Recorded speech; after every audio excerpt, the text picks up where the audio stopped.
Well, hey there, Paulette. Thank you so much for joining me today for the Confident Sober Women podcast. I am so excited to hear your story and have my audience learn a little bit more about you. And we're going to have a great conversation. So I'm going to turn the mic over to you. You can share a little bit more about that story, and then we're going to chat. Okay, that sounds good. Thank you so much for having me. So my name is Paulette Kengg. I am almost 67 years old, and for most of my life, I was a take it or leave it drinker. And it was in my mid 50s when I suddenly found myself addicted to alcohol. And you question suddenly, but in my case, I had chronic insomnia for 8.5 years, and I saw a team of three doctors for a year and a half. I was always told, have a drink, it'll help you relax and fall asleep. So, because I didn't have a drinking problem at the time, that's what I did. And you know what? It sure did help me relax and help me fall asleep. And before long, I had a bottle of wine by my bedside. Rather than a sleeping aid, the wine was my sleep aid. And I suddenly became addicted. And it really scared me because I had never had this problem before. And I had tried AA. And I know AA is a very well thought, program. It's really helped a lot of people. But for me, it actually caused more harm than good. I tried to Celebrate Recovery. I tried lots of different online programs, and I can only say it was a nightmare. When I discovered the science behind alcohol through a lot of reading and research and listening to podcasts, when I learned how alcohol affects the body and the brain, it's like no wonder people become addicted. It's only doing what it's supposed to do. And it was one of the hardest things I've ever done was to overcome alcohol. And I'm a very spiritual person. And sadly, the last place I went to should have been the first place I went to, which was my church. But how often does the pastor talk about addiction? Like hardly ever. There's so much shame around that. But it took, after about 10 years of trying all kinds of therapy and I tried everything. I finally called the pastor at my church and told him what happened, what was going on. And he immediately, Paulette, I've been clean and sober for 20 years. And I mean, just the shame, so he put me in touch with the biblical counselor. And we worked together for a year and a half on a Bible study called The Heart of Addiction by Mark Shaw. And the premise of that book is you transform and renew your mind from the inside out. That's what the Bible says to do. Well, neuroplasticity is the science part, right? Where you change your thoughts. Your brain literally rewires itself. So when I learned how the brain works and how the Bible, transform and renew your mind, well, that's science's answer to neuroplasticity. So when those two came together, for me, that's what broke me free. And I have not had a drink since around midnight, December 30th, 2022. Wow. So, thank you so much for sharing all that and being so vulnerable. That is truly, as we know, how it works, right? So, I was curious if you could just say a little bit more as we're kind of getting into this. Like, how did that work for you? Like you said, you haven't had a drink since. So, like, what was it? I know it's a process, but what was the catalyst, I guess, if you could really put your finger on it for kind of giving you that freedom from alcohol? Um, I have the part of me that loves God and the part of me that asks a lot of questions. He gave me an inquisitive mind. I'm a retired editor by trade. I ask lots of questions. I need to understand why things are the way they are. I just do. That's just me.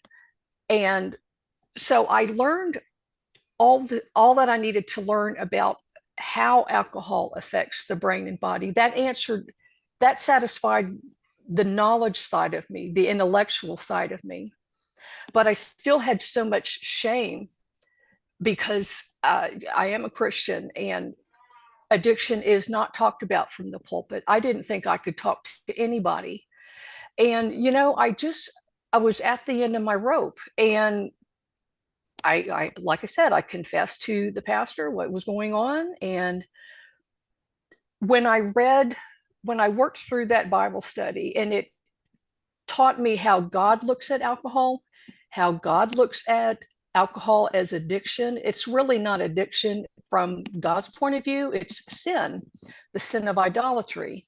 Mm, You're going to alcohol instead of God mhm, to meet your needs. mm, mhm. As a Christian, it broke my heart that that's what I was doing, because I can't argue that is what I was doing. Wow. Yeah. And I know not everybody has the same beliefs as I do, and that's okay. This is my truth and my experience.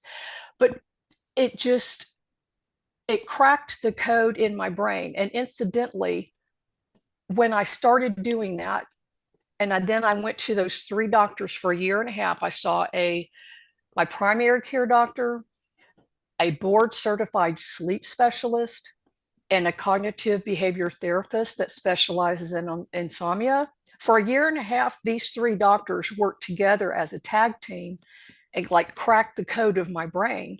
And the more I quit, the longer I stayed away from alcohol, obviously the more your brain is going to regenerate and get new cells, and you're just going to think more clearly.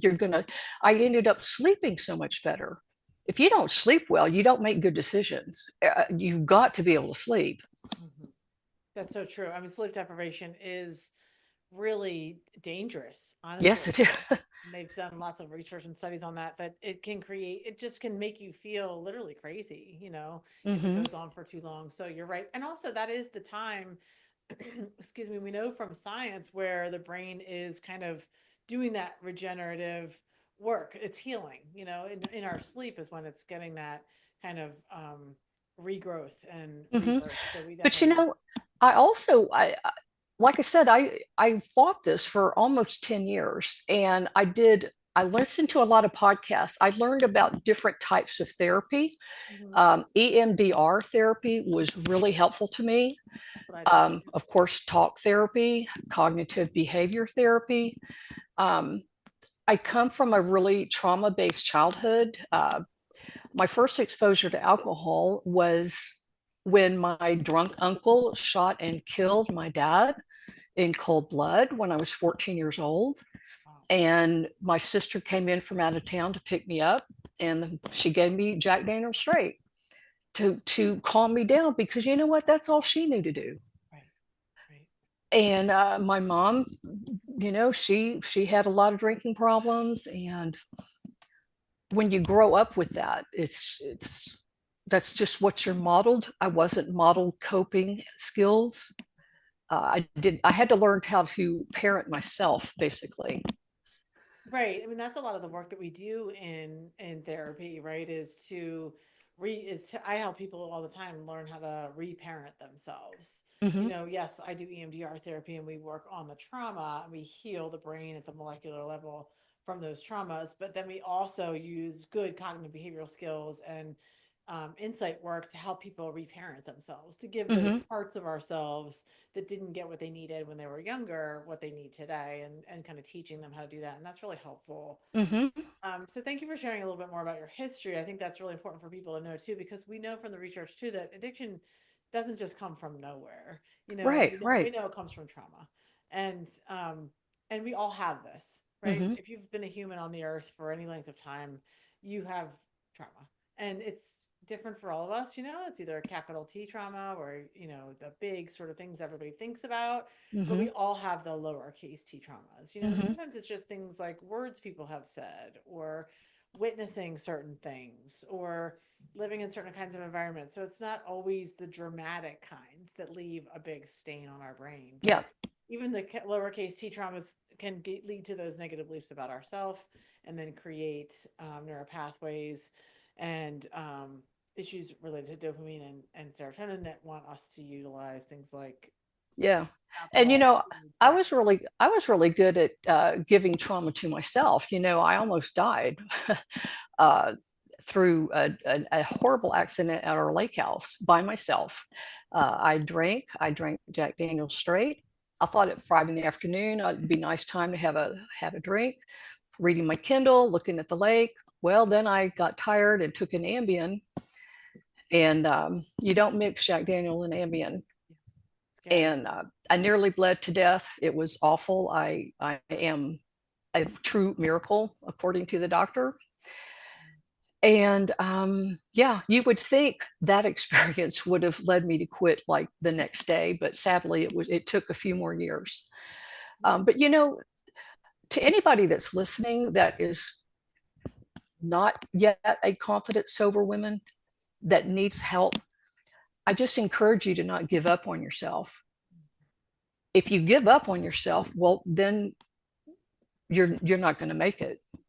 I have one of my older sisters fell. She drank too much 3 years ago. She drank too much, fell, hit her head, and bled to death. My other sisters found her body. Like, you don't want that to happen. Oh, so So sorry. no matter what you're going through, keep going through it. You will get there. You will find the whatever the matching click thing is for you. It will happen, but you got to keep going. Yeah, I agree with you. I think that perseverance is so critical. We have to keep trying, Mm-hmm. and there's a lot of stories. There are plenty of influencers, Holly Whitaker is the one that comes to my mind right now, and plenty of others who have, written whole books on all kinds of stuff about their story plus addiction and shared how there was like that kind of push pull, right?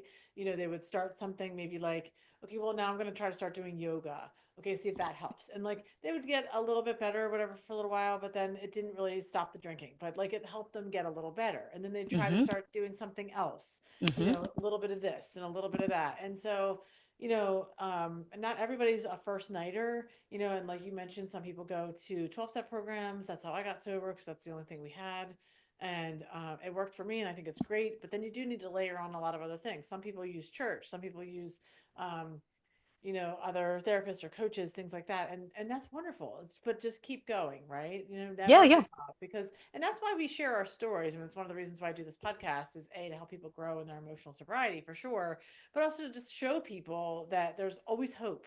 There is hope on the other side of this life, And it's so worth it. and it's so worth it. That pain and awfulness that we live in active addiction is so tumultuous and yucky and creates so much wreckage and destroys families. But there's so much hope and Yeah, light on the other side. yeah.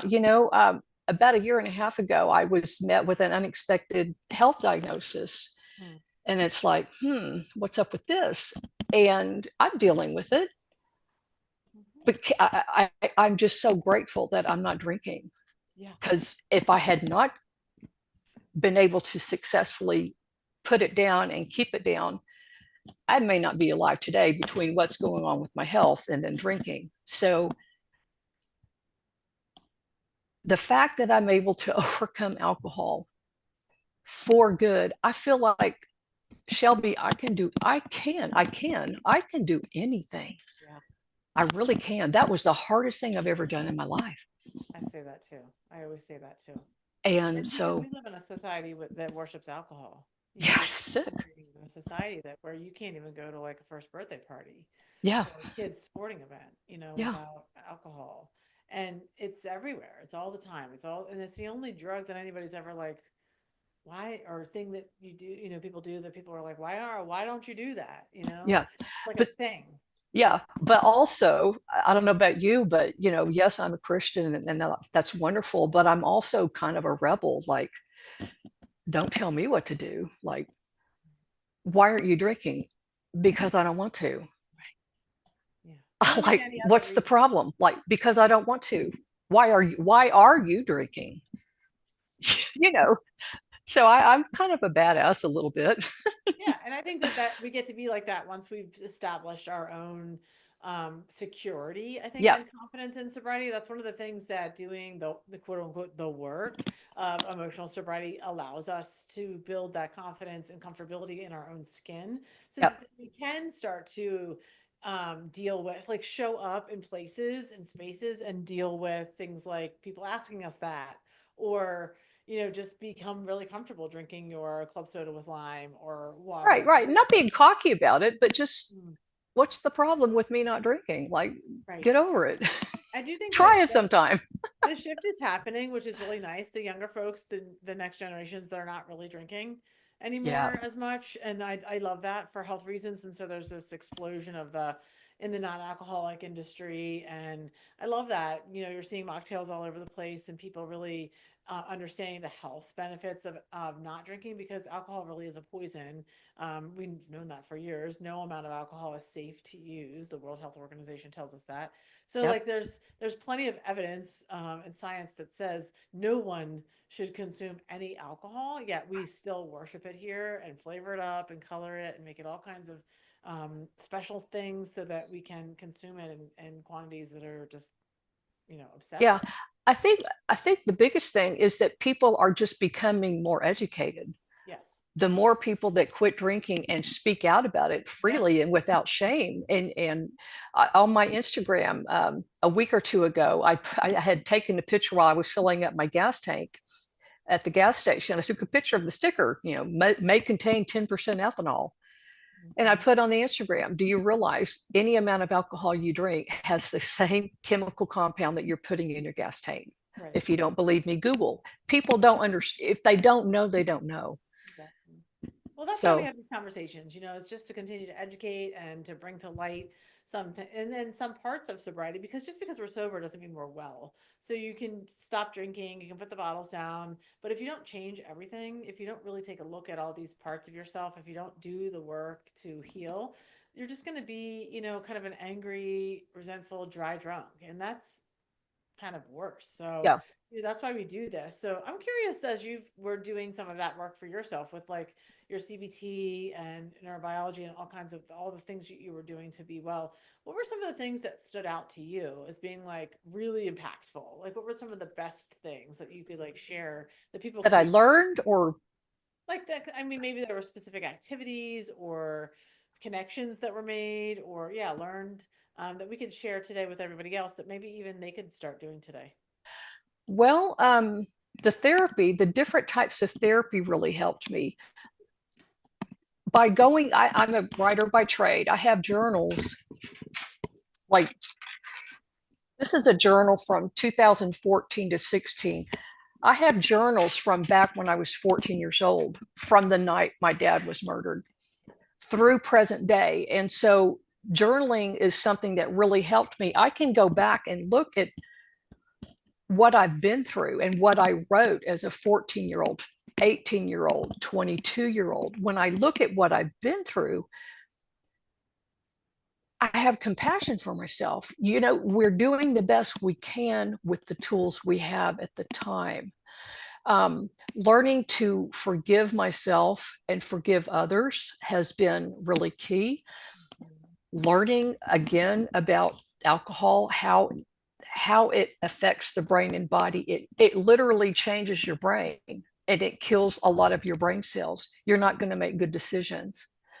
I took a lot of online programs. I'm sure you've heard of Annie Grace, This Naked Mind.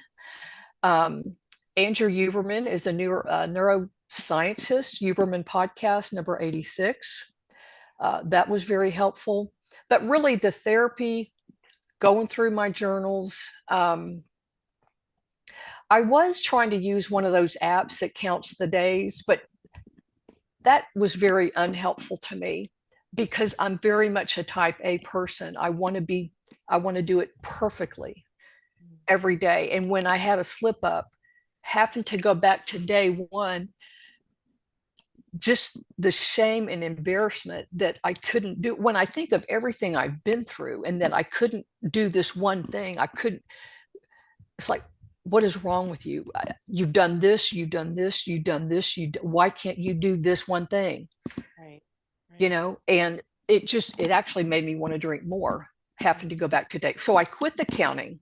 I quit doing what didn't work for me. And that's another important thing about perseverance.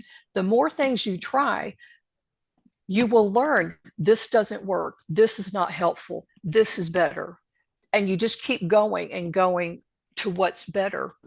And sooner or later, it will stick. Something, whatever you need, will stick for you. And it will be so wonderful every day. You'll just be, I don't ever want to drink again. Like for real. Why would no? Yeah, I think that those thought pattern changes are so profound, you know. I mean, you and I have been sober and living long enough to probably experience many of them. But when you're kind of in the mess, you know, when you're in the mess and you're sitting there and you're just feeling hopeless and you're trying to figure out, and even if you are sober, you know, say you're sober, but you know, there's a lot of change that has to happen. It doesn't just, your life just doesn't magically get better the minute you Mm-hmm. put down the bottle. You're still left with yourself, you know, and all Mm-hmm. kind of the mess. And so now we're putting into place, you know, like, oh, okay, yes, we need to do our trauma therapy. That's wonderful. But in our regular life, you know, like, how do we get through the day? How do we get through our work day? How do we Yeah. parent our children? You know, those thought patterns have to be attacked, right? Yeah. And really, really addressed through things like CBT and journaling and other skills. Right. Well, and like the Bible study class that I took, The Heart of Addiction is the book, and then he has an accompanying workbook. Working with a biblical counselor with those resources for a year and a half, that really helped me with my faith. And I started exercising. You know, I started drinking more water. I started making better food choices. Just, it truly was like I was raising myself again. I was my own mother, if that makes any sense. One of the therapists that I saw, she recommended that I get find a picture of myself as a child and frame it and put it on my desk. Mm, And when life happened, you know, unexpected things happened. That medical diagnosis happened with me a year and a half ago. Instead of freaking out, you know, I looked at that little picture of me right here, you know, and I'm like, you know what? You've been through a lot. I'm here. We're going to get through this. It's going to be okay. And I learned to trust myself again. I learned to be able to look at myself in the mirror and not feel ashamed, not feel embarrassed, not have fear. What did I say, do right the night before? None of that. good. You can't put a price tag. That is freedom, Shelby. That is freedom. There's nothing like it. There is nothing like it. You're so right. And what you just described is kind of how I share about it too, and what I help people do and what I've seen people do, which is really just, you know, change everything, right? You just relearn. And we kind of grow up again, right? Because a lot of us, you know, most people I know or talk to, you know, they started using substances pretty early in life, you know. So Mm-hmm. maybe you were in your early teens, you know, or the middle teens or something, or wherever you were, that it kind of stunts your growth, right? So then you're stuck in like an emotionally at that sort of age that you start. Yeah, yeah, that's been proven. They've been Right. And studies. so when you look at that, and I have three young people in my home, they're young adults, and so I know what that looks like. And I'm like, oh wow, like you can kind of see now, hmm, if you're acting like, you know, a 15-year-old or 13-year-old, but you're really 35, it doesn't match, you know. But Yep. but when you're in active addiction, you're so self-centered and selfish and focused on, you know, where's my next drink coming from? And we don't know that at the time, you know, Right. we don't know that we're self-centered at the time. But then, you know, we come out of that and we have to learn how to take care of ourselves Yep. properly. Because like you said, if you weren't parented that way, if you weren't taught, you know, how to eat 3 meals a day and how to, you know, wash your face and Or even, yeah, or even be allowed to express your feelings, right, good, bad, or ugly. exactly. I mean, in my house, you did not talk. You did not talk. We didn't even talk. My siblings and I didn't even talk about what we were seeing. We saw and heard things Right, no child should ever have to see and right. hear. And so when you grow up like that, and no one's like, you don't even use feeling words. So then adults who don't know even what a feeling word even is, like Yeah, sadness or happy or anger, they only know yeah, what it looks like, you yeah. know. And so that's, you have to relearn that. And that's what great therapy does, is help you put an identification on like what feeling words are, and then how you're experiencing them. And then when you experiencing it, starting to name it and be like, oh, that sounds like you're angry. Hmm. And that might be the first time somebody's ever really made that connection, because they all they know is just explosion. They Yeah. didn't understand like, oh, when this thing happens, I get angry. You know, Hmm. so really And starting to it's learn those and it's things. okay. Yeah, I mean, well, the feelings are okay. Our reactions, we are responsible for those. Right, Um, right. and so we do need to be mindful about learning how to change those and become much more responsive. And that's a big part of the emotional sobriety work too. But, starting to understand those feelings. But like you mentioned, just, feeding yourself properly, starting to move your body, understanding that exercise is a big part of this, sleeping properly. Um, Prayer, meditation, yes. journaling, Um, talking with others, either in person or online communities, just support. I know we have so much access now, but then we did like when I got sober a long time ago, and there's like no excuse now for not being a part of groups because they're accessible to us right online or in person or through books, and it's we just have a lot of access to things. It's amazing. Hmm. Yeah. So your spiritual component, were you always a spiritual like were you raised with a sense of a God or a Christian belief or no? Um, well, I was raised in a certain denomination that, I mean, I'm grateful I was raised with some sense of God, but I was not taught that God loved me. I was not taught to read the Bible. It was more stand up, sit down, say this, say that, and do not ask questions. Well, so that to answer your question, no. Yeah. um, in fact, when my dad was murdered, I quit going to church for many, many, many years because I just couldn't understand, if this is because the people at the church at the service were saying, "Oh, God needed your daddy more than you do." And so at 14, it was so traumatic. Uh, it was horrible. It was horrible. Yeah. But no, I became a Christian in my early 30s, and I've been an active, practicing, serving Christian since that time, and have been through. God is very real to me. I don't know about anybody else, but I know Him, and He knows me. He's been with me through so many things, and all the more reason I felt so bad when I started realizing I was turning to alcohol instead of Him. An idol is anything or anyone you put before God according to the Bible. And because I believe in the Bible, that's what the Bible says. That's what I was doing. And that broke my heart.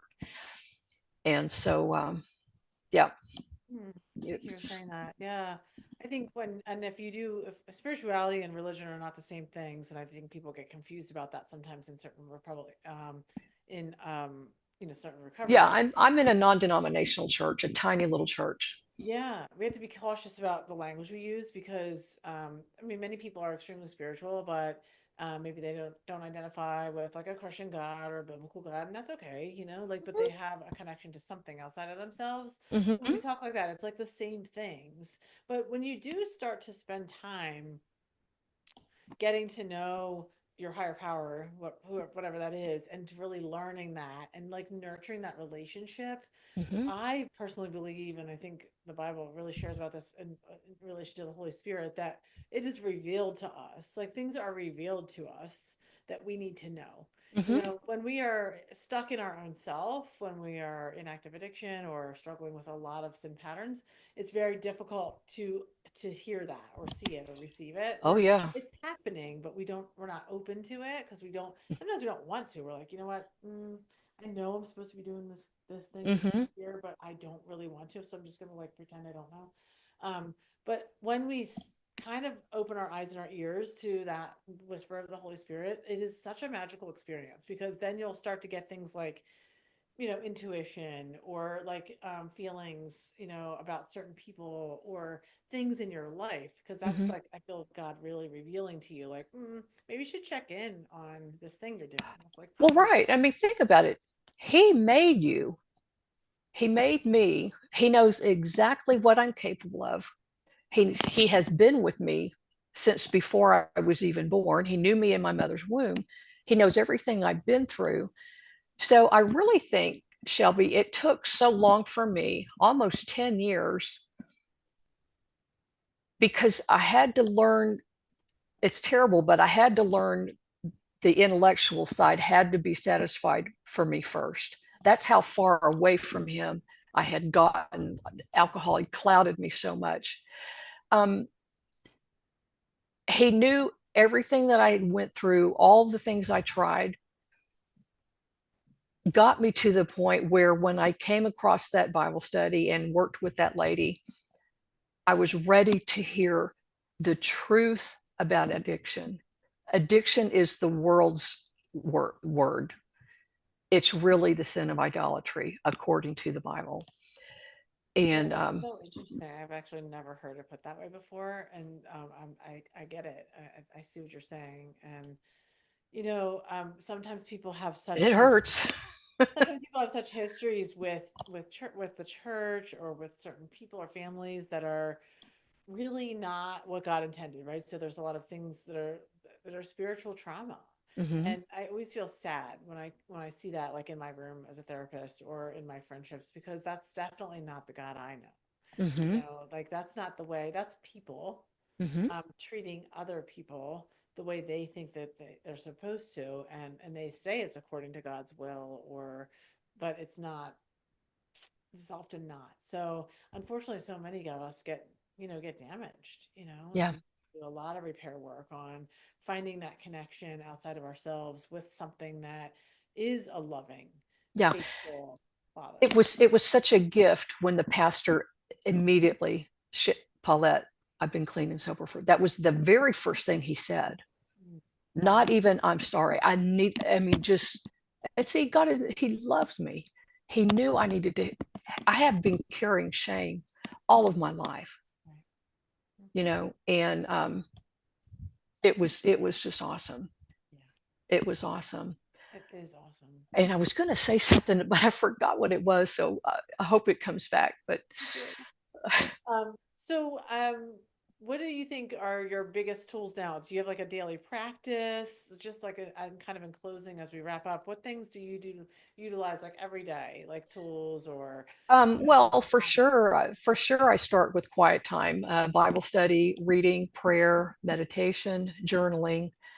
Um, I get the exercise out of the way, get it done, because if I don't, I won't do it.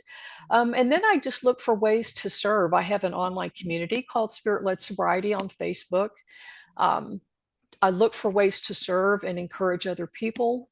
And I volunteer at church and just, I read a lot. I just keep busy. If you don't fill your mind with the things above, Satan is really good about inputting little things to bother you and get you off track. But Mhm. what's so nice is I don't even think anymore a drink would be nice. The thought doesn't even happen. It doesn't even occur to me. Yeah, no, I agree. So, So you mentioned your community. Where do you like people to reach out and find you if they want to learn more or be a part of it? well, I have a newsletter, spiritledsobriety.com. I'm on Instagram at spiritledsobriety, the number 22. And then Facebook, it's a private Facebook community called Spirit Led Sobriety. Here's what I wanted to say. Here's so interesting. Last year, my church offered small groups for the season, the fall season. I told them about my journey, my book, Spirit Led Sobriety, and I wanted to have a small group on addiction. They said, great. So I opened it up. Nobody joined, not one person. But here's what's so funny. This past fall, there's two groups on addiction. Oh, wow. So I think they were so glad. They said, it took your courage, even though nobody signed up last year. That just shows the shame. But now you have a group for addicts and then the families of addicts Oh, that would have never happened if you hadn't stepped forward. So you got to just get over the shame. There's nothing to be ashamed about. You know what? We're doing the best we can with what we have at the time. that's so right. And there's hope. You have hope, man. Gosh. Yeah. So if this is a struggle for you, for sure, I would encourage everybody to find the resources for you, whether it's through 12-step program, whether it's through, find a great therapist. I recommend doing neurologically based forms of treatment like EMDR and neurofeedback. They are phenomenal. Find good sound mentors, people who are where you want to be, who have what you have, and begin to make relationships with them. Find a connection with a higher power, whether you choose to call them God or not, but just start to make an attempt and feel what it feels like to connect with something outside yourself a little bit more. And if like you're new to that kind of a walk, And and just don't give up. and Do don't not give up. give up. Yeah, I Paulette, refuse to let you give up. I love that. Send me an email, spiritledsobriety@gmail.com. I Yeah, FaceTime with people all the time. I don't know them. They don't, somebody needs help. They reach out to me. I am not going to turn somebody down. I love that. Well, I thank you just, so much, yeah. Paulette, for your time, for your Thank story, you. It's been for your fun. book. Yeah, I'll make sure I link to all of those contacts in the show notes below, and make sure everybody goes and buys her book, Spirit Led Sobriety, and joins her group, and just continues to grow on this in this walk. It's just a beautiful, beautiful thing. So thank Yes, you it's again. so worth it.